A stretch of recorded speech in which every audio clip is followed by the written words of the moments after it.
you ever discovered a detail at a theme park and thought, there's gotta be a story behind that? Well, you've come to the right place. We're Amanda, Kevin, and Kim, the team behind Where in the Park, and we've spent years exploring theme parks and creating seek and find games that uncover the details that most people miss. And now we're diving into the history, stories, and secrets behind those magical details. So grab your curiosity, and maybe even a churro, and let's explore the parks together, one detail at a time. Hello and welcome to the Where in the Park podcast. This is Kevin, and on this episode, we will be going over the history of the LEGOLAND parks. As always, the Where in the Park podcast is brought to you by the unofficial seek and find games you play at theme parks at whereinthepark.com. If you are heading to LEGOLAND, California, we have a game pack for that park that is fun for families, friends, and solo travelers. Use code podcast10 to save 10% on your next purchase at whereinthepark.com. If you or anyone you know has a pass for LEGOLAND in Florida or New York, send us a message on our contact form on our website, whereinthepark.com, and we might just send you a free beta version of games for those parks. We are still working on them, but reach out to us and let us know if you're ready to go on an adventure. Again, that's whereinthepark.com. Okay, so you can't talk about LEGOLAND without first going over the history of LEGO.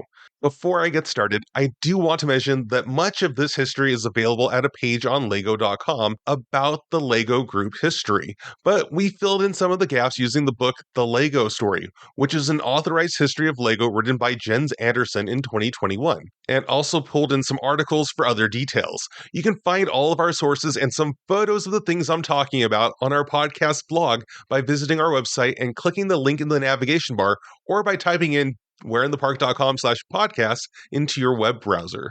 So yeah, it all started with a man named Ole Kirk Christiansen. He was a craftsman from Western Jutland in Denmark, who in 1915 learned about a woodworker's workshop for sale in a tiny town named Billund. He had been working as a traveling carpenter, and by February of the following year, with some help from his siblings, he purchased a small house with a workshop in that town. In April, he married Christine Sorensen, and a year later, they had their first of 4 sons, Johannes. There are many accounts on the LEGO story that bring up recurring fires at the workshops owned by Ole, with the book explaining that the first fire was actually started accidentally by their second and third born sons, Gottfried and Carl George, when they were 4 and 5 years old, respectively. Apparently, they were trying to heat up the workshop when they were playing and making dollhouse furniture for their neighbor's daughter. That fire not only destroyed the workshop, but also their house. But that led to Ole building a much larger house, with a larger workshop in its place. Working as a carpenter in a small town wasn't the best, financially speaking, and when the Great Depression hit, money got even tighter. He had been building houses and churches, but the people he was building them for couldn't afford to pay for them. The last home building project he worked on was at the end of 1931.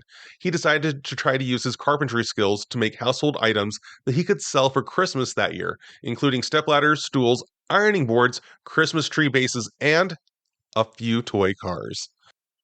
The following spring, a guy who went by the name Wood Olesen ordered a large selection of Ole's work to be picked up in August. Around this point, Ole updated the name of his Ole Kirk Christiansen woodworking to include "and Toy Factory."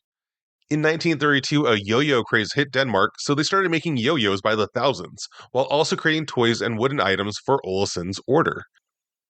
In September, though, Ole's wife, Christine, dies from phlebitis, an inflammation that occurs in veins that may have led to a blood clot in her lung. This happened not long after she had a miscarriage of their 5th child, and sometimes is misreported as her dying in childbirth. To make matters worse, they learned that Wood Olesen had gone bankrupt and couldn't pay for the order he had placed the previous spring.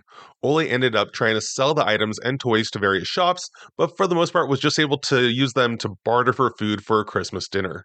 The book tells a story about a lawyer who just happened to be in Billund in the late summer of 1933, stopping by Ole's house to see if he could find out why the carpenter's bills weren't being paid and why Ole hadn't showed up in court. He found Ole, who admitted to him that he had given up, and that he had built houses and didn't receive any money for them, and that his wife had died, leaving him to raise 4 sons. The lawyer helped Ole to file a letter of indemnity on his house, which prevented him from having to declare bankruptcy. In October of 1933, their housekeeper quit, Not long after that, a woman was in town trying to get a job at a local tattoo. From the book's description, it sounded kind of like a Bath and Body Works with soaps, perfumes, and other articles of personal hygiene. But yeah, so she didn't get that job. But she noticed a newspaper on a chair at her friend's house, and it had an ad for a housekeeper job. Now, it turns out that Sophie Jurgensen had actually been saving money while working in the big city of Aarhus, with hopes of starting her own tattoo someday. But instead, she ended up at the Christiansen home as a housekeeper. And on May 10th, only 7 months later, she and Ole were married. I know, surprise. Now, this is important to the Lego story because if all of these events hadn't happened, we likely wouldn't have a Lego company today. You see, the money that Sophie had been saving was used to pay off some of Ole's debts, which led him to restart his toy factory. Also, the lawyer that had helped him, he's the one who suggested that Ole come up with a better name for his toy company.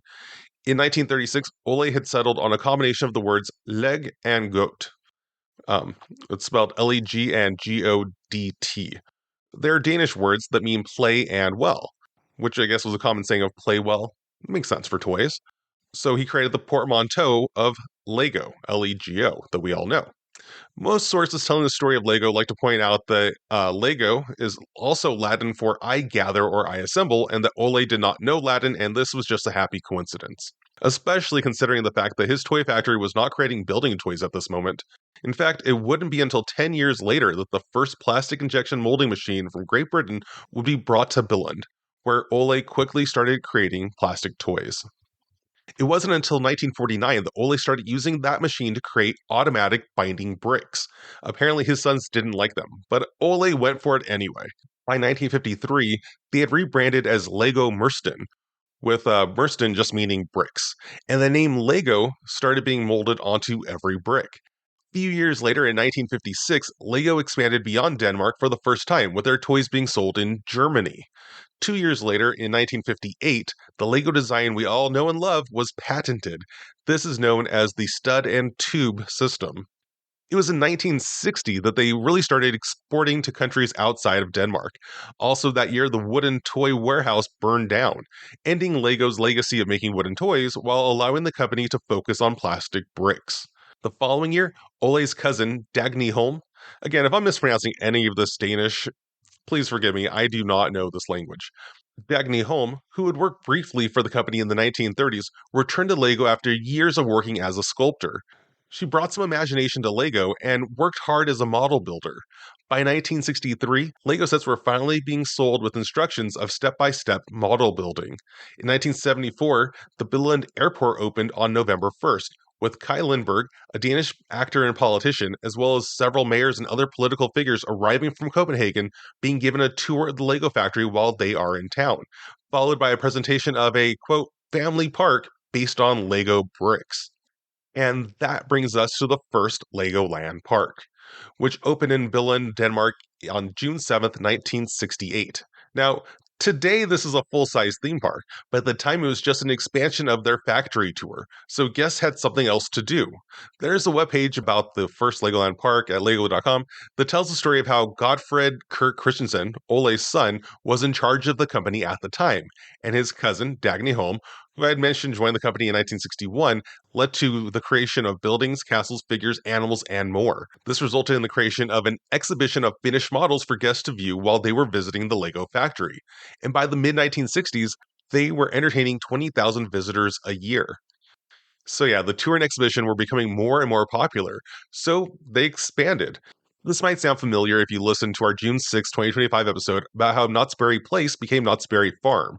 You know, they had something popular, so the guy in charge decided to expand, and the next thing you know, you have a theme park. In this case, Godfred decided that there had to be a way to display Lego models outdoors.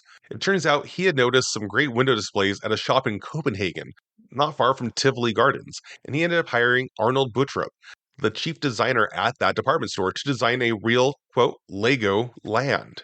So they draw up some plans and haul in some dirt to make the landscape interesting, because the factory was built in a flat moorland in Billund, and they start adding Lego buildings, and even install a passenger-sized Lego train to go around all of it.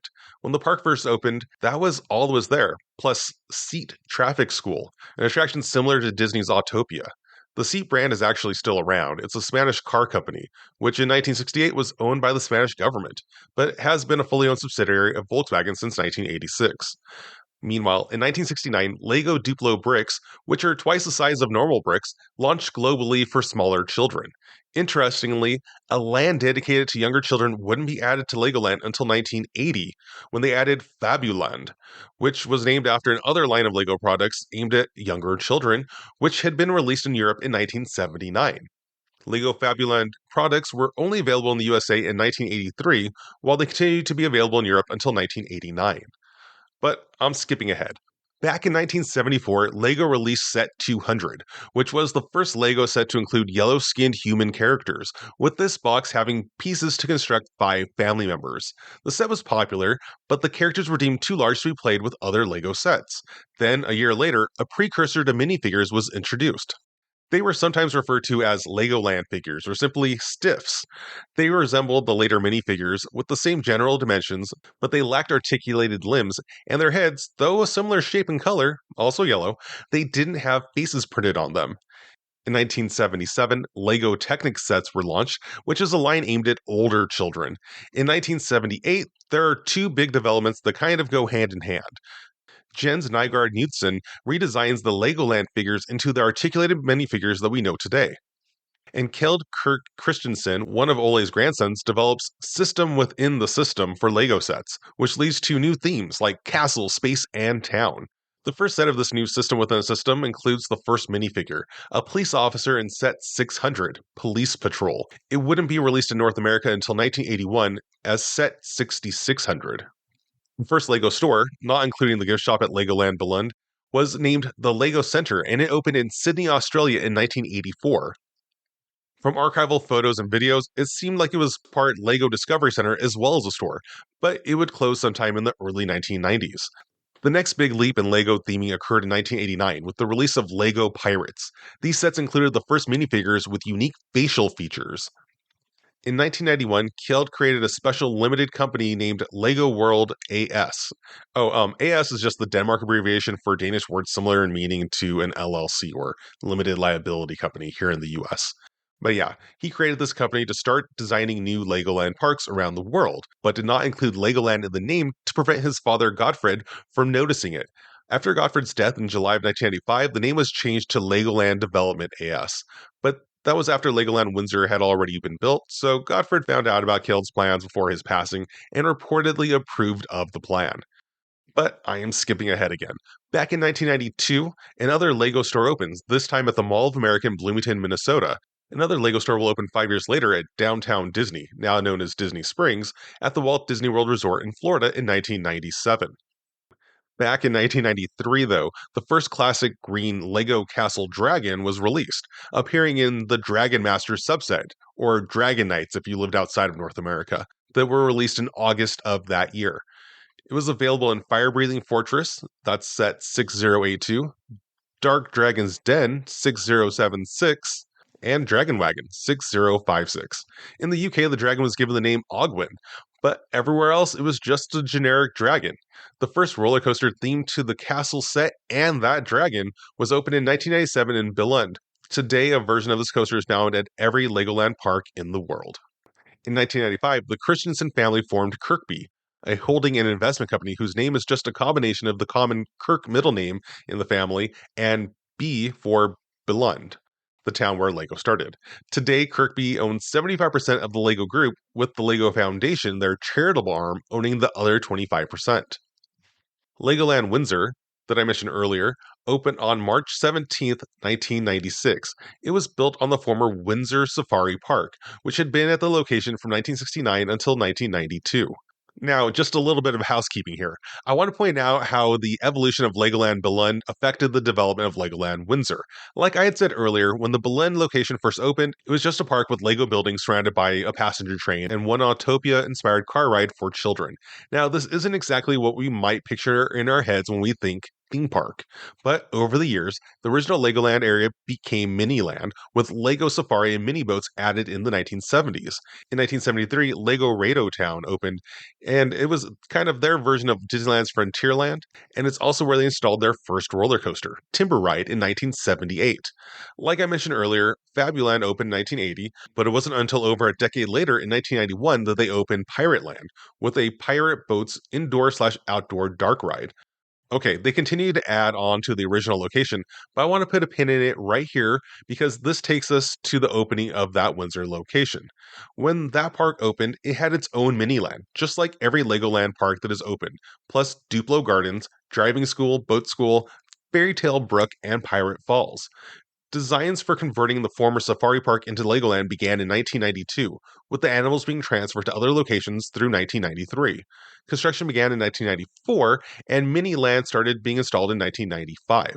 The only attraction from the former park that remained in Legoland was their funicular railway, which was renamed Hill Train.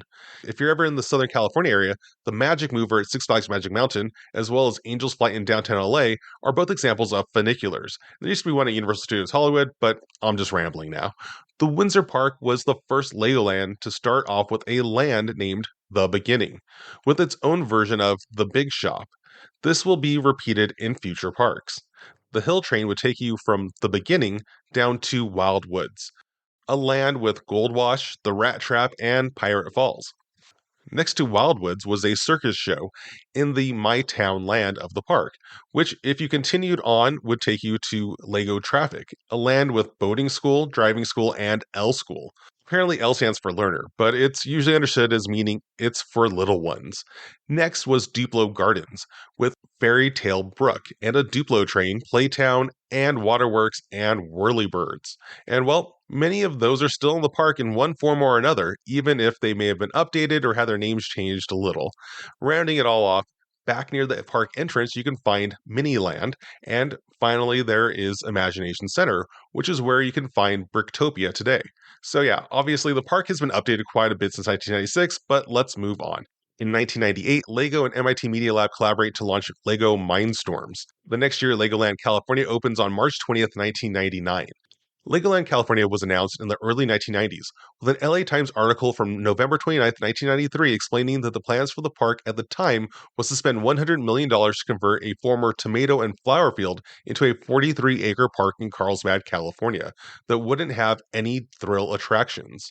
The focus for the company was to build a park for families with children between the ages of 2 and 13 years old. The reporter does point out that $100 million is roughly what Disney had spent on Toontown, which had opened in January of 1993. It was a risk opening a theme park in Southern California, but Keld and the LEGO Group went for it anyway. When it opened in 1999, it had some similarities with the Windsor location. They had both been planned and designed by American company Jack Rouse Associates. Rouse? I don't know. The opening day attractions in California were designed by a man named D. Mark Snell, director of design at JRA back then. But yeah, like Windsor, it started in the beginning with a The Big One shop, but this park was built on a former tomato and flower field, so they didn't have to worry about a hillside, but they did cut out a large body of water instead, creating a land that they named the Lake, which is where the attraction Coast Cruise is located. Next to this body of water is also where you'll find this park's Miniland. They also had their own versions of the Fairy Tale Brook boat ride, driving school, and junior driving school, and instead of boat school, they had skipper school. Also, this is the first Legoland park to open with their version of the Dragon roller coaster. Like I said earlier, the first version opened in Billund in 1997, while the Windsor version opened in 1998, 2 years after that park opened, but a year before the California park opened. California was the first park with a Lego Technic-themed roller coaster, though. Also in 1999, a large leap for the LEGO Group occurs with its first licensed LEGO sets, when they partnered with Lucasfilm to introduce the world of Star Wars to LEGO. In 2002, they added Harry Potter to their licensed set lineup, while also creating Bionicle, both of which will eventually find their way into the parks. Of course, as we're recording this in 2026, a Harry Potter-themed land has only been announced for one Legoland park, the one in Germany, Legoland Deutschland, which itself opened its gates on May 17, 2002, the same year as that licensing deal. Legoland Deutschland took around 19 months from groundbreaking to park opening, which was reported as being 9 months early. That first year, it had 9 themed areas, including a Miniland, of course, and their own dragon-themed roller coaster, the Fjordroch, or Fire Dragon. And well, this is where the story gets a little bit of an emotional dip. Between 2003 and 2005, LEGO was struggling as a company. A few years earlier, in 1998, they actually reported their first ever yearly loss. But it was fairly small, and everyone in management believed they could bounce back. From 1993 to 2003, though, their losses just kept getting larger. By 2003, the company was reportedly $800 million in debt. The following year, they recorded their biggest yearly loss of $220 million. A 34-year-old strategist for the company named Jorgen Vig Knudstorp alerted them of how dire the issue had become in late 2003, calmly explaining, it's reported, quote, "We are on a burning platform, losing money with negative cash flow and a real risk of debt default which could lead to a breakup of the company." So they put Jorgen in charge. It turned out that they hadn't really been keeping track of which sets were selling, which led to them creating more sets that they already had sitting gathering dust on warehouse shelves. Also, they had tried to enter the video game industry with their own internal department, which was just losing money. And of course, they had expanded into multiple theme parks quickly, but weren't really prepared to manage them. So they laid off over 1,000 employees, started keeping track of individual set sales, closed their video game department, and sold 70% ownership of all 4 of their Legoland parks to an American investment company named the Blackstone Group. Now, I know what you might be thinking. It's either, wait, I thought they were bought by Merlin Entertainment, or wasn't Blackstone the investment group that owns SeaWorld? Well, let's take a step back on the timeline here. 20 years earlier, in 1985, 2 guys who used to work at Lehman Brothers joined to create Blackstone, an alternative investment managing company. The name apparently came from their last names, Schwarzman and Peterson, with Schwartz being German for the word black and Petra being Greek for stone. Over the span of those 20 years, they had invested money in various chains of hotels and motels. They partnered with Warner Brothers to buy Six Flags in 1991, but cashed out in 1993. You can visit their Wikipedia page. It's kind of crazy, really. But as far as this story goes, in May of 2005, Blackstone acquired a company named Merlin Entertainment. That company had been formed back in 1998 when they purchased Varden Attractions in December of that year, which owned The Dungeons, a themed entertainment location in London and York that had first opened in 1974, and 23 sea life aquariums, with the first one having opened in Scotland in 1979. So yeah, back to where we were. 2005, Blackstone buys majority ownership of all 4 existing Legoland parks and joins them with Merlin. Within 2 years, Blackstone buys 80% ownership of the Tussauds Group, famous for their wax museums, but they also owned European theme parks, Alton Towers, Thorpe Park, Chessington World of Adventures in the UK, and Hyde Park in Germany. Now, 2 years after that, in 2009, that's when Blackstone acquired SeaWorld, but I can't find anything showing that they ever tried to combine the companies. Blackstone ended up selling their stake in SeaWorld in 2017, and you can listen to that full story in our episode about United Parks from August 15th, 2025. Anyway, Blackstone and Merlin take control of the parks and begins investing in them. By 2008, there are sea life aquariums at the Legoland resorts in Billund and California, and Atlantis attractions run by Sea Life in the Legoland parks in Windsor and Germany. By 2011, a new Legoland park opens in Florida on October 15th, the same year that LEGO had released the Ninjago line of toys and a TV show back in January. The Ninjago ride and accompanying lands would start to be added to some of the parks in 2016. Legoland Florida, similar to Legoland Windsor, took over a previous location. Cypress Gardens Park in Winter Haven had been in business from 1936 until 2009, and the conversion began in 2010, with Legoland opening just 15 months after breaking ground. Of course, more attractions continued and continue to be added, and more Legoland parks continue to open, including Dubai in 2016, Japan in 2017, New York in 2021, Korea in 2022, and Shanghai in 2025. We should point out, though, as with most theme parks in the Middle East, the Dubai location is actually owned by another company. In this case, it's Dubai Parks and Resorts, with Merlin only operating the park. There have been some interesting changes as far as Merlin's ownership is concerned. In 2013, Blackstone went public with Merlin on the London Stock Exchange and sold off their shares by 2015. But in 2019, they partnered with Kirkby and the CPPIB, that's the Canadian Pension Plan Investment Board, to purchase the shares of Merlin to make it a private company again. But yeah, I guess that's enough for this episode. We do, of course, plan to do some deep dives into individual parks, including the land's attractions and details. But for now, at least you have some groundwork for how we have so many Legoland parks. And we hope you take the time to visit them. They're really fun. I know they designed the parks for ages 2 to 12 in mind, but just like Lego bricks, people of all ages can have fun with Legoland. And just a reminder, we do have a Where in the Park game for Legoland, California. And if you or anyone you know frequents Legoland in Florida or New York, send us a message on the contact form on our website at whereinthepark.com, and we might just send you a free beta version of games for those parks. Again, we are still working on them, but reach out to us and let us know if you're ready for that adventure. Okay, if you had a good time learning about Legoland, please give us a 5-star rating and a review on Apple Podcasts and Spotify. It will help us grow and it will help others find us and have a great time over here as well. All right, this is Kevin signing off for the Where in the Park podcast. Until next time, we'll see you somewhere in the park.